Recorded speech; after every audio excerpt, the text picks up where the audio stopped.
তিনিটাকৈ বিশেষ দপ্তৰৰ মন্ত্ৰিত্ব লাভ কৰি নিজ গৃহ চহৰ তথা নিজ সমষ্টিত উপস্থিত প্ৰশান্ত ফুকন। জিলাখনৰ মোহনবাৰী বিমানবন্দৰত প্ৰশান্ত ফুকনক আদৰিবলৈ হাজাৰ হাজাৰ অনুৰাগী উপস্থিত হোৱা পৰিলক্ষিত হয়। গায়ন বায়ন ঢোলে ডগৰে বিহু ঝুমুৰ আৰতি উৰুলিৰে মন্ত্ৰী প্ৰশান্ত ফুকনক আদৰণি জনালে ডিব্ৰুগড়ত উপস্থিত অনুৰাগীসকলে। অভূতপূৰ্বভাৱে ডিব্ৰুগড়ৰ বিমানবন্দৰৰ পৰা ৰেলী কৰি প্ৰশান্ত ফুকনক আদৰি নিয়া হৈছে জিলা কাৰ্যালয়লৈ।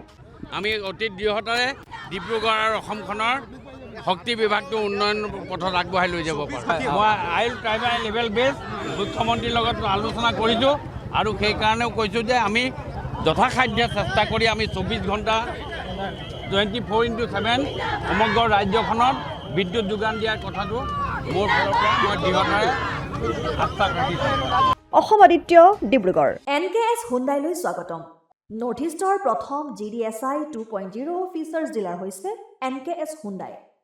অত্যাধুনিক সা সুবিধাৰে তৈয়াৰী মষ্ট আপডেটেড হুণ্ডাই ডিলাৰ এতিয়া ডিব্ৰুগড়ত।